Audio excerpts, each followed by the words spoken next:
here is our host, Tian Wei. Hello and welcome to The Frontline, a World Insight special webcast episode on COVID-19. I'm Tian Wei. The U.S. now is the third most infected country in the world. Let's take a look at this chart to see the latest number. Now that is growing very fast. If you take a look at the past few days. Today, we bring together our overseas Chinese students from North America. They are from distinguished universities around the continent. We will examine how they are coping with COVID-19 in a foreign land and also how they are finding their ways to survive and even thrive amid the challenges of a pandemic. And we are joined by, well, let's take a look. 1, 2, 3, 4, 5, 6, 7, 8. 8 of them from all over North America. Let me have every one of you to say hi to our audience. Yang Qirong, you want to begin? Yes, please. Hi, everyone. My name is Qirong. I've just graduated from Brandeis Universities, and I'm currently living in Boston, Massachusetts. Thank you. Good to see you, Qirong. And go ahead, Yulin. Hi, everyone. Thanks, Ms. Tian. I'm Yulin, and I'm from University of Illinois at Urbana-Champaign. And our university has been widely known because of the huge amount of international students. So I'm so glad to be here. Thank you. And He Jiaheng. Hi, everyone. My name is Jiaheng.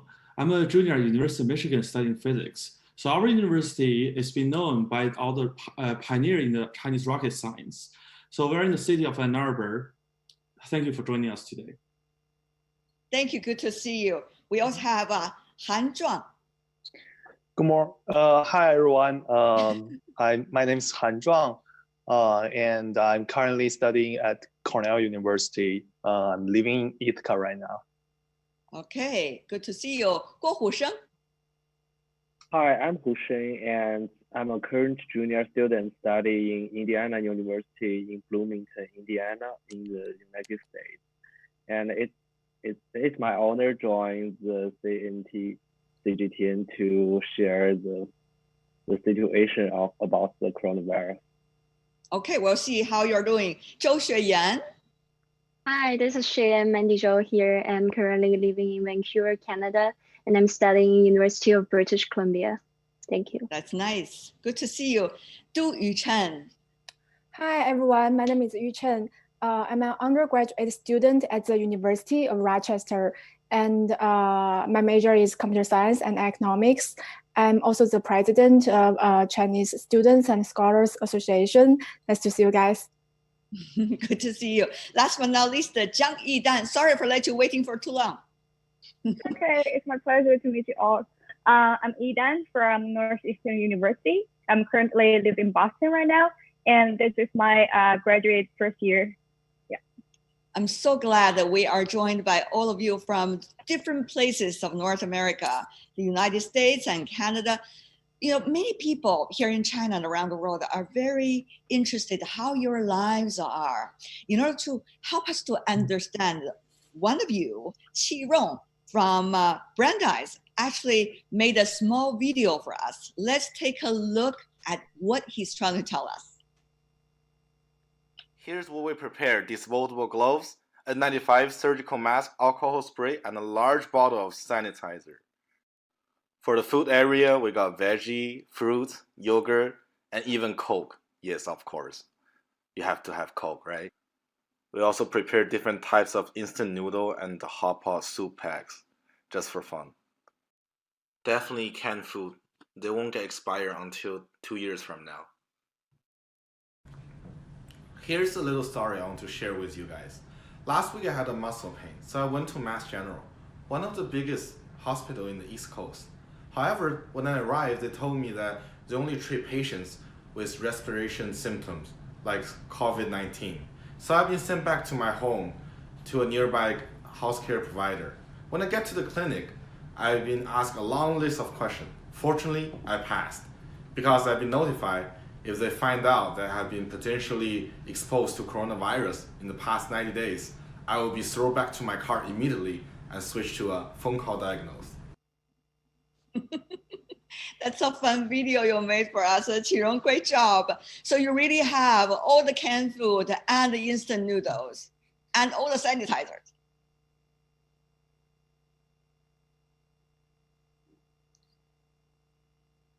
Qirong?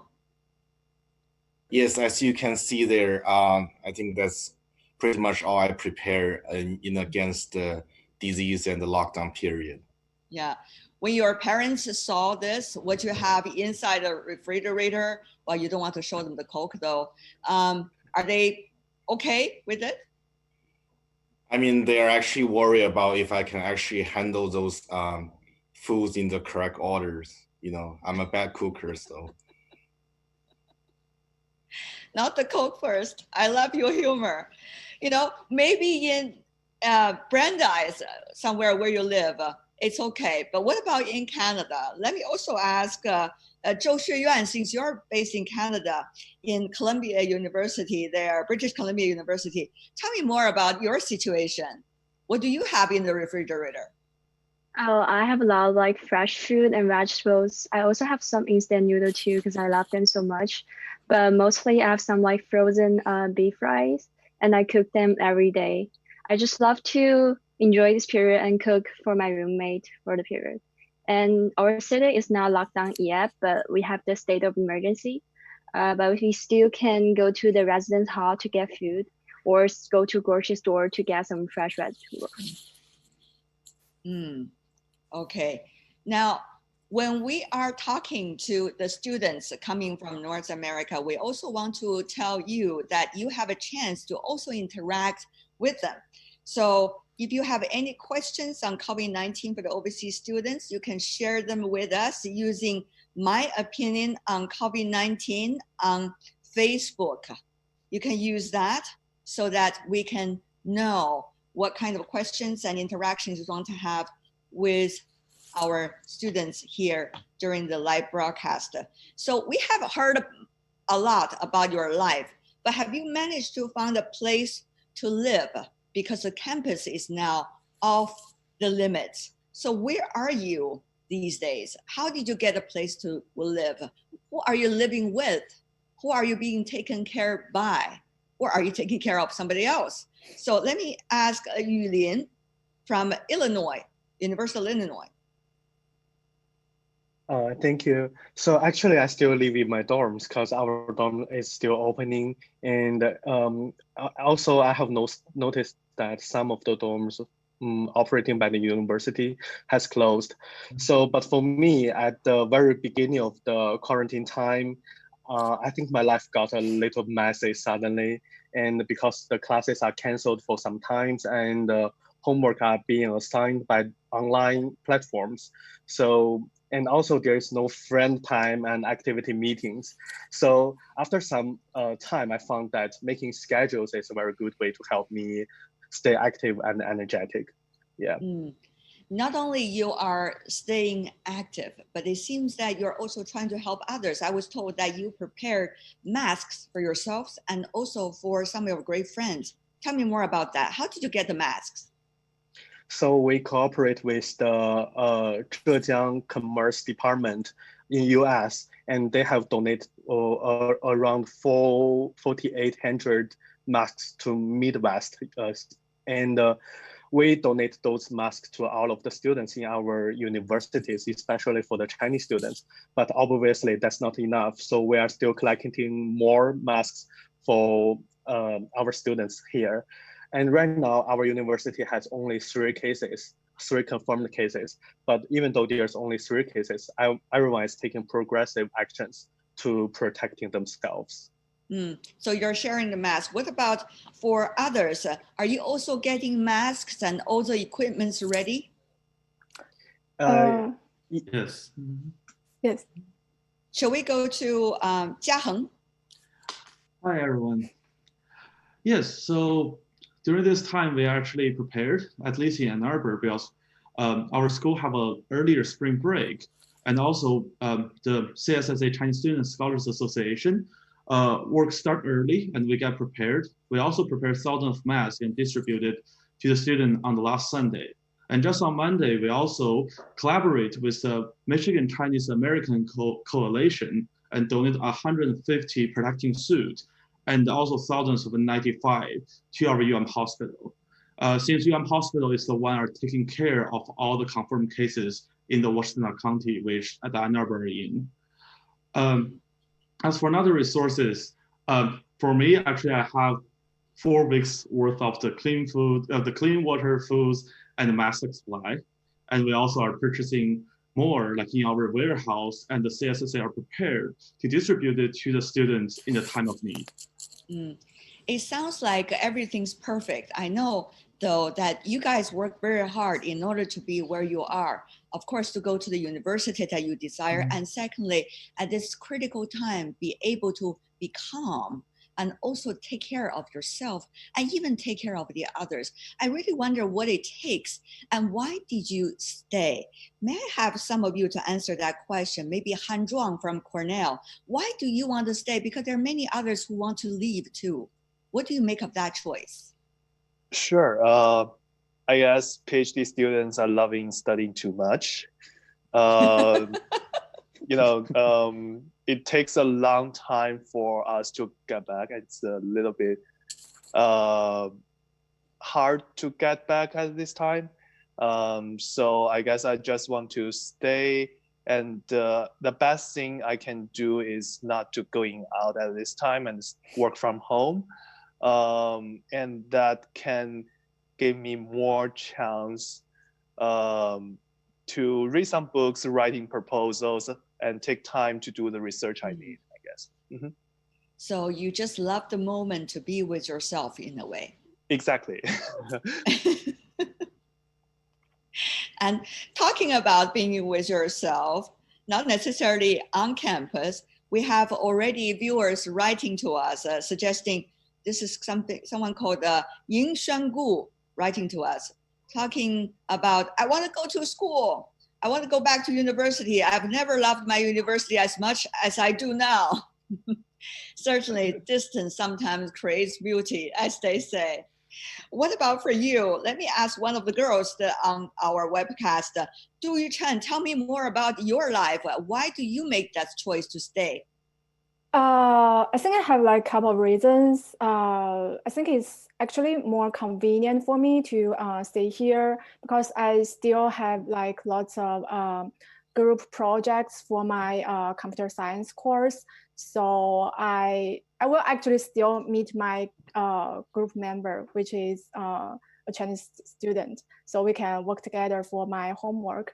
And also I worked as a teaching assistant this semester. So our professor need us to stay in US to get paid for my job. Also, I think because we will have like different time zone, it will be like not convenient for me to just come back to China to have class. Yeah. But what do you make of those who have decided to go back home? From Boston, Yudan, you want to share with us? Yudan.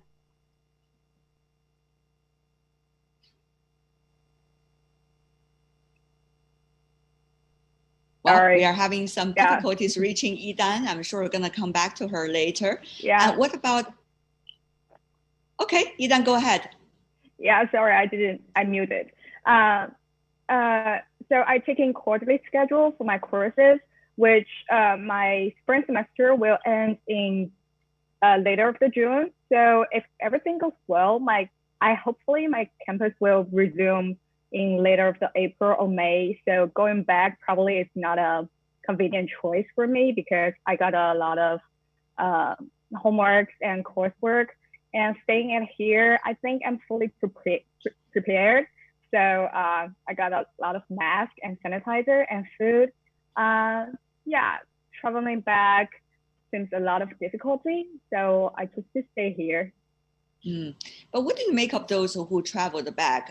Qirong, if I could ask you, Yang Qirong from Brandeis, we have heard a lot of students coming back, whole planes of students, university students in the US and now coming back to China. Of course, they have to go through 14-day quarantine, and some of them will not be able to reach the city where they want to go to, Beijing, Shanghai, for example. They have to be going to a third city and then coming back. So what do you make of that journey, and why do you choose what you have just made the decision about?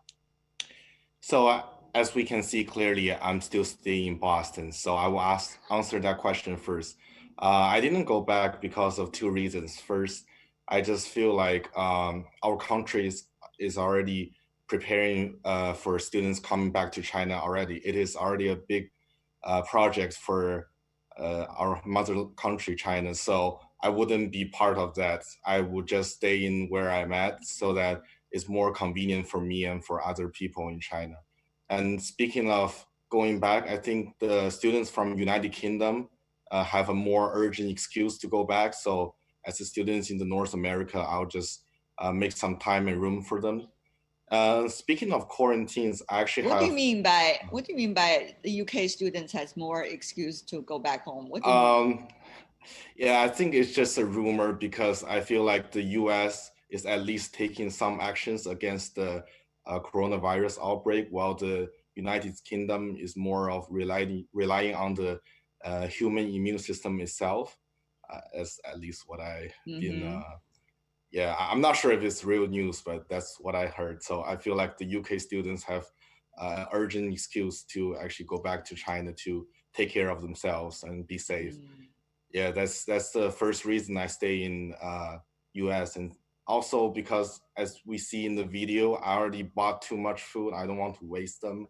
And actually the truth is I didn't really get a chance to buy the ticket. And my city, Boston, is going to be locked down, I think starting March the 27th, which is this Friday. So all the planes could be canceled, I would say.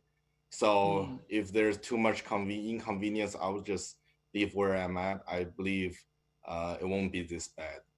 And Yulin, if I could go to you, are you going to be scared because a lot of the transportation possibilities are going to be reduced from as a result of lockdowns and also other plane schedule changes? So are you going to be afraid that you will not be able to come back home at the time when you desire? What does that mean to you? So actually I'm not panic, and I will talk it separately. First about the local transit. I think for Champaign district, especially, or the Illinois district, everything is shut down right now, according to the order of the Illinois governor. But I think that's the best for the state. And also for your question about coming back to China, I also think this is not the best time to go back. And also, I think China is showing to the world that for the last several months that the lockdown is one of the best methods to stop the spread of the virus. So I think I didn't personally heard those experience someone go to China and lock down, but I strongly agree with this arrangement. And also, I want to give myself some time to calm down here in US and focus on the study and just improve my everything here. And I also improve my cooking skills. So that's a really great experience. Okay, I'm sure we're gonna have some bites of your best product after the cooking experience. And what about for Xue Yuan in Vancouver? Also cooking experience, which you mentioned already earlier, but what about the choice that you have made to stay?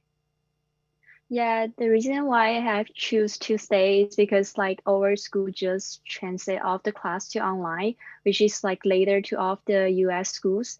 And off the dorm right now are not closed, so I could still like leave and eat as normal. And I got more time to read and spend time with my roommate, even like talking to my family through WeChat.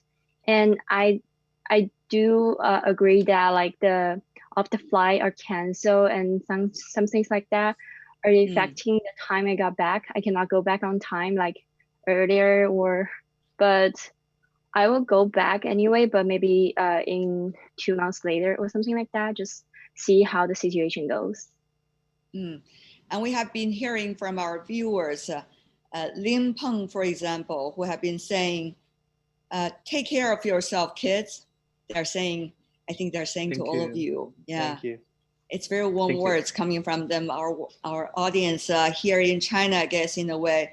And also, many of them been writing to us over the past 10 minutes or so, talking about how much respect they are having for you to make your own decisions and stick to your own decisions. But they also want you to take good care of you.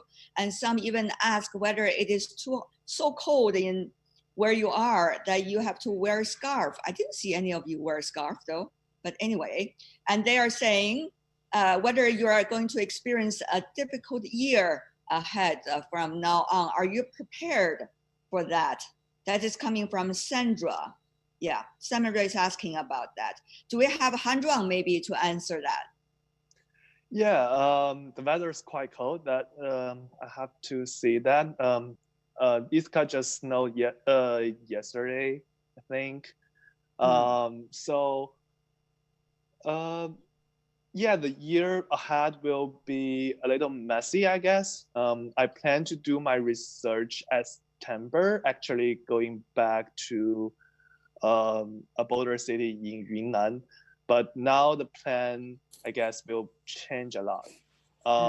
But I think that just happens. The whole community, I have my colleagues, my advisor is quite supportive at this time. I see. We don't meet face by face, but still email comes through. Yeah. Okay, got it. So if you have any questions to pose to our students and the people we're interacting with today, you can certainly write on Facebook with the hashtag COVID-19 for the overseas Chinese student, or hashtag my opinion on COVID-19 on Facebook. Thank you so much. Later, we're gonna talk to you a bit later, and you're watching right now The Frontline, a special webcast of World Insight, focusing on our Chinese students in North America. We'll be back after this.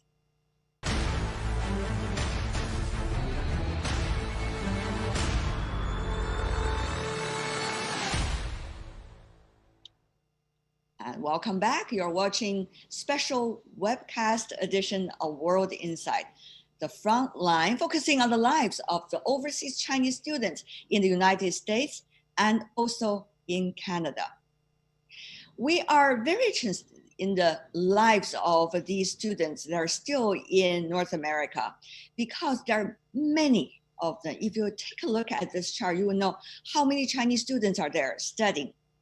Chinese students make up the largest group of international students in the United States, for example, accounting for 33.7% of all foreign students.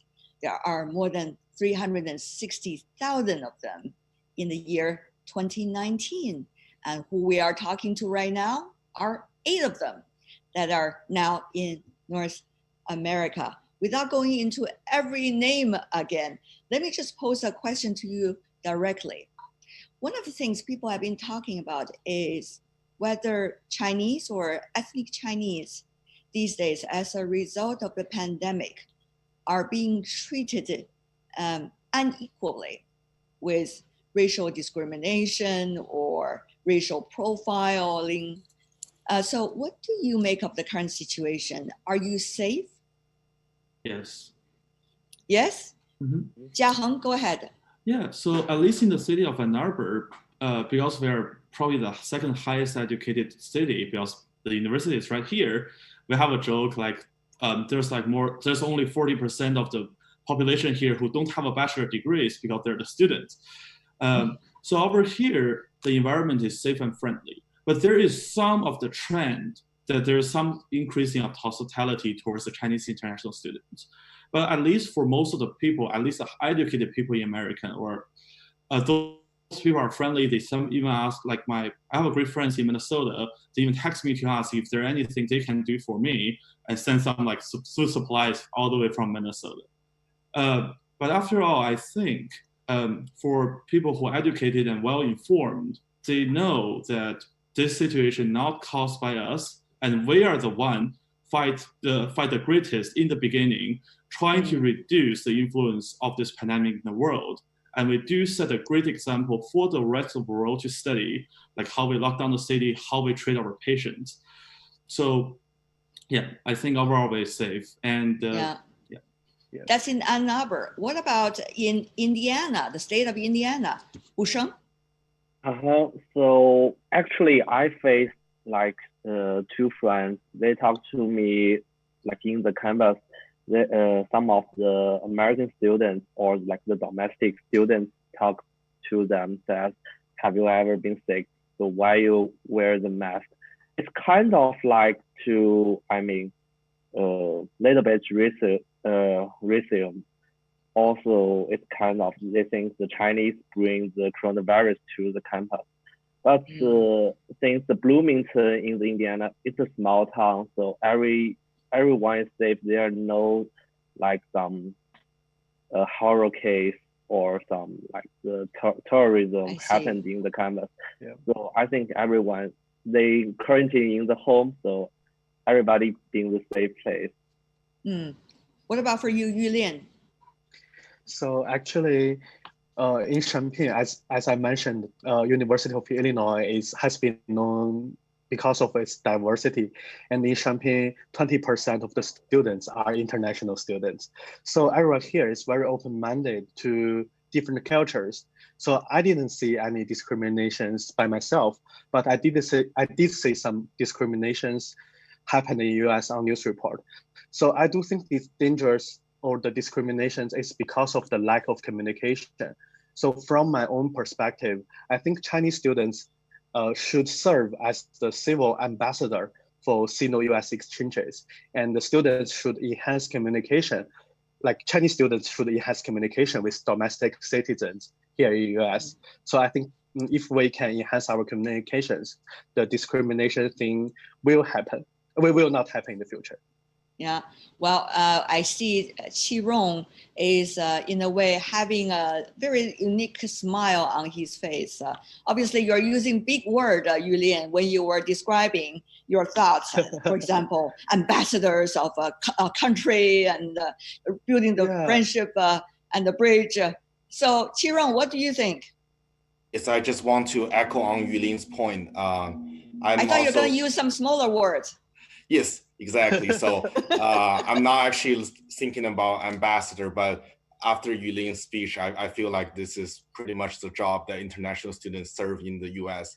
So me and my friends who's in New York City, I think one of the more severe places in the United States affected by coronavirus, he will wear a mask here, and he will write something on a paper and stick to the forehead, telling people that we wear masks so that we keep each other safe. We don't wear it because we're sick. So we want to inform the Americans and challenge their newses that people should actually wear masks to prevent further infections instead of just only allow the sick people to wear masks. So we want to challenge on that idea, and we want to tell them by just sticking the nose direct on the forehead just to say it straight, you know. So that's actually what we do. That's a campaign you guys started? Not really. It's just what fun. they have to do in New York cities, because New York cities is where they actually face some danger and discriminations. Absolutely. The cases are increasing very fast in the city of New York. What about in Vancouver, in Canada, also a country proud of its diversity? Xueyan, are you safe? Because we have questions coming from our viewers and CGTN fans. They're asking, how are the locals treating the Chinese students over there? Xueyan? Thank you. I do have to say Vancouver is a city that contains like a lot of diversity, but I do see some cases that like when Chinese people, one of my friends were walking on the street wearing masks, and some Canadian were saying, "Oh, you dropped your virus." I think that's very racist. So I do believe that even a lot of people wearing masks right now, they do keep an eye on us. So me and my friend actually started a campaign called 321 Mask Challenge. So we wear masks and write C for coronavirus and not for China on the mask, just to show them like don't put this virus on any country or something. It's like globally treated, and we all have to fight this together. That sounds like a great campaign. Make sure you let me join in also, okay? Sure. Okay, and what about for you, Zhuang Han? From your perspective, of course, you enjoy being with yourself, but I guess you also walk out a little bit out of your room. How about what's going on now and the debate about that? Right.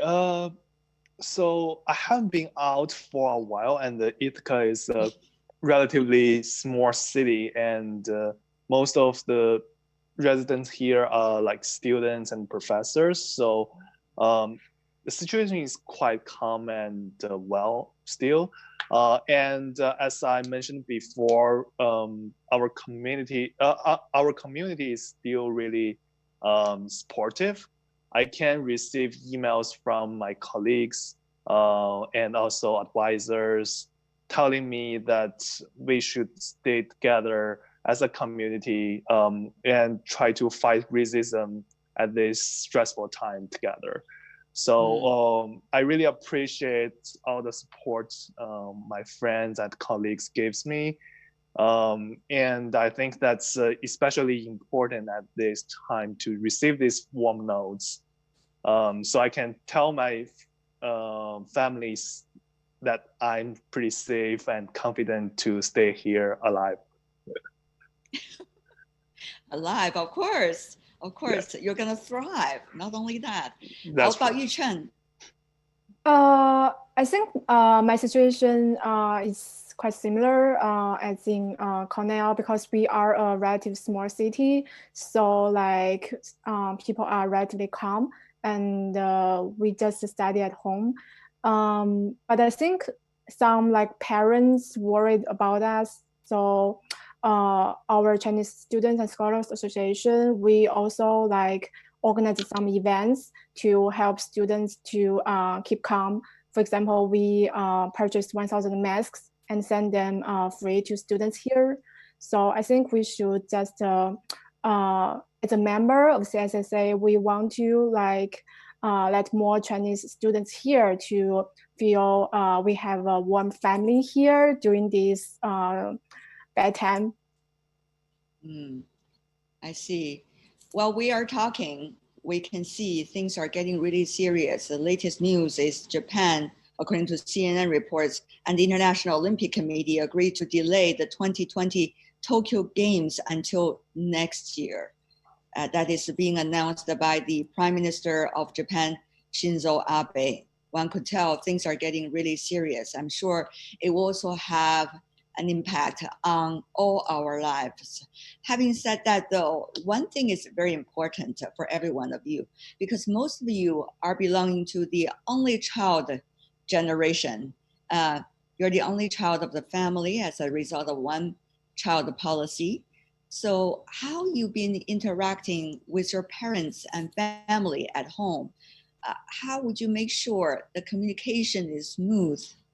How do you make sure that you are safe while at the same time make sure they understand that? Shall we go to you, Jiaheng? Oh, yeah, thank you. So the way I communicate with my parents is I actually use the WeChat to video call them every day. So usually in the afternoon of my time and in the morning of their time. So telling them what's going on in my day's life, like everything's fine. And also, we also have some data to try to persuade them, because both my parents come from like the engineering background. In Ann Arbor, we have a Michigan-China forum, and we have a daily post to update like what's the local data and what's the newest policy, but also translate it to Chinese so everyone can, like at least parents can read it. So also not only I send to my parents, but I ask my friends to send to their parents. So with the data, I can telling them, oh, we only have like several cases. They're not students. They're not on campus. Everything's fine. We have the food supply we need. And also just telling them we are prepared and don't worry about us. Have you ever thought about being a volunteer or contributing differently to what is going on inside the community where you are? That is a question being asked by our viewers. So what is your plan? And how are you communicating your plan with your parents? Yes. Chongyang? Qirong, sorry, go ahead. I suppose that's me. So as I'm not sure if all the audience are notified, but most of the students we connect today are either current or formal presidents of the Chinese Student Association. So we all contributed to the volunteering works around the school these days. Even though I just graduated from Brandeis University, but I still live nearby. And just last week, I purchased 6,000 masks personally and sent it to school just to make sure all students can get their own mask. Fortunately, Brandeis is a small school. We only have, I think, 150 students each grade. So there's only a total of 600 Chinese students, internationals on campus. And besides of that, we will also connect to the parents WeChat group every day because especially the freshman parents, they're really in a panic situation because their kids don't have cars and they live on campus, live in dorm. So we do associates with parents who have English background to write unanimous letters to the presidents of Brandeis universities to make sure all the students who still living in campus, they get their own dorm room and they don't share buses with other people and they can get their foods.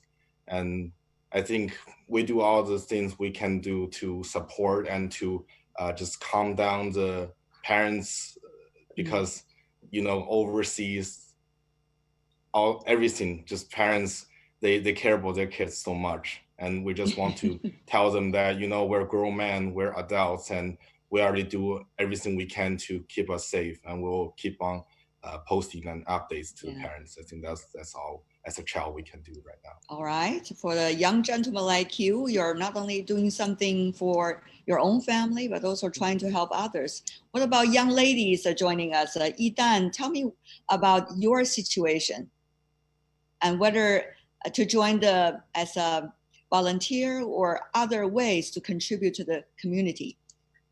Yeah, as June just said, we are all current presidents or former presidents of Chinese Students Association.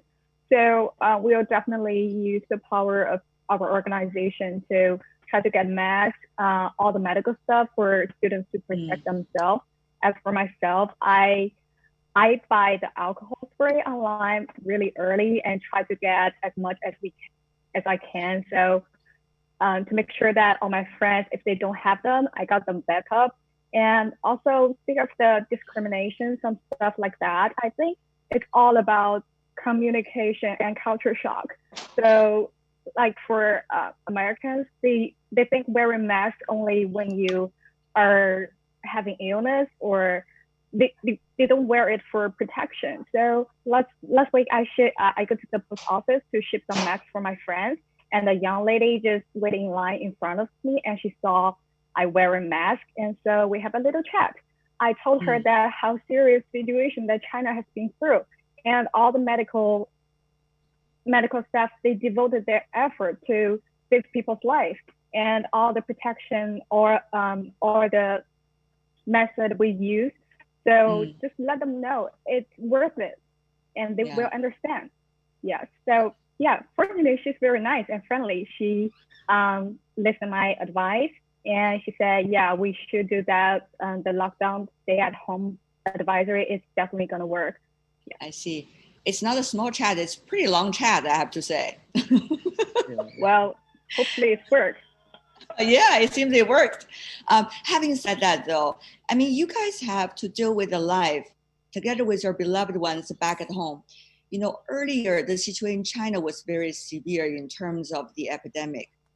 Now things at home calm down and going gradually to normalcy. But now where you are experiencing the so-called fire. So there's always concerns and worries from either side across the Pacific. How are you digesting this situation? Xue Yan? I'm happy to share this because both of my parents are over 60 years old and I'm the only child at home. So they're very worried about me. So, and my birthday is coming up. They're worried, oh, are you going out to party or not? Are you meeting with your friends? But I'm just saying, oh, I'm going to stay home. I'm going to stay, enjoy this quarantine time with my roommate and read some book. And back then I always say, oh, I don't have time to FaceTime with your guys. I have to go to class. But right now they know I'm at home all the time and they're at home all the time too. So I just like FaceTime with them through WeChat every day, show them I'm cooking right now, I'm reading right now, and what I'm doing right now. And they're like, oh, I'm happy. And we build a much better relationship than before, I feel like. It's true, isn't it? At a critical time, we are getting ever closer to one another with the beloved ones. Yulin, you keep on nodding your head. Tell me about your part of the story. Yeah, so actually, I totally agree with your ideas. When something happens, critical times, like people getting closer. So actually, for the past, I only contact my parents like 1 or 2 times a week. But right now, I at least call my parents like once a day because I have more time I can manage, and I'm like online all day. So I want to let them to make sure I'm okay, and also. Like I think my parents are pretty good. They know it's like in our town, like Champaign City is pretty good. But my grandparents, they are so worried about me, and they watch so many news about America, like the U.S. Virus is so dangerous, and they ask me you need to come home right now. You need to come home like right away. Don't stay in that country. And I need to persuade them that it's okay. And the other thing I want to mention is that as Jiaheng just mentioned about the Michigan-China Forum, and actually we also have a summit called Illinois-China Summit. And because of this year's the COVID-19, and we, like 2 of our organizations from Illinois and from Michigan, we have cooperated our events online. And for this event, we are going to talk about the US-China relationships, talk about the commerce, talk about the entrepreneurships, and we have invited so many guests. So that is also another way to like let all of our students to calm down and to think about what is the big challenge after this the virus, and to see as international students what we can do. All right. It seems that there are a lot of our viewers are writing questions, and the people that are interested in how you are dealing with the current difficulties. Before we go, let us know what is your biggest challenge facing you right now, and what do you make of your plan for the next few months, if we can. Everyone, very briefly, help us to understand. Jiaheng, you go first once again. Okay, so for the next couple months, I'm planning to stay in Ann Arbor for 2 reasons. First is my study. I'm a physics major. Like physicists always rely on experiments and research. But for the next few weeks, I plan to stay at home and writing simulations to solve the problem we are facing, and or communicate with my mentor and my colleagues online. And the other reason is... Okay, we are running out of time. Yidan, you want to say 1 or 2 words? Well, I just want to let everyone know that life is going on, so don't be panicked. The virus battle will definitely end in short time. So I will study hard and try my best to help as many people as I can, and hope everyone doing well. Yeah. Okay. Yulin. So I think I will just keep a happy mood and always embrace the challenge in the future. And I love photography. I hope everything goes fine and I can do photography in the future. I'm sure you will. And do send some good photos to us in our group chat, okay? We guys have group chat. Okay, and Zhuang Han. Yeah, I guess I will just adjust based on what's going on. And by now, I will just spend more time with myself reading and cooking. I'm making some new recipes every day, and I'd love to share with you guys if you guys need it. And also in that group chat. Yeah, besides that, just stay safe, I guess. Good point. And Xue Yan? I'm happy to have this time, and I I set myself a goal every day just to do not waste this quarantine time. And I hope using this time to build better relationship with my family and talk to my parents more and more. So warm. Wu Sheng. Oh, well, actually, my biggest challenge is preparing for my summer internship and also applying for the graduate school. It's been soon, so I think it's a good time for me to prepare for this. And everything on the track, it's not hard time. It's the best chance time. Okay, best chance. Okay, reading actually the positive side of everything. Yuchen. Yeah, actually, yesterday I just went to different dorms and apartments to send masks to students here, and I think they looks happy, and they just start their online courses at home. So I think this situation won't be very, tough. So we can just work together to overcome this difficult time together. Just stay strong. All right, stay strong. Last but not least, we are gonna have Qi Yong. Yes, so I believe life is full of challenge itself. Every crisis generates new opportunities. So I will look on the bright side. And since I'm working remotely every day, I won't change any of my plans from here to like now on. So that's my answer. Thank you. We got a philosopher in the room. Thank you so much for every one of you taking 1 hour out of your precious time. And I know you're at different time zones, so thank you so much for keeping our company. Shall we wave goodbye to all your beloved ones? They're watching us. Okay, bye-bye, and take good care of yourself. Bye. Bye-bye. Bye. And that is all the time we have for this special webcast, The Frontline, with our Chinese students in North America. Well, you can also see more of our program by visiting our website, World Insight CGTN, into your search engine, or check out our YouTube channel. Follow us on Twitter and Facebook accounts. From me, Tian Wei, and everyone on the team, together with those from the new media team, thanks for watching, and tune in again next time for more insights across China and around the world. Bye for now.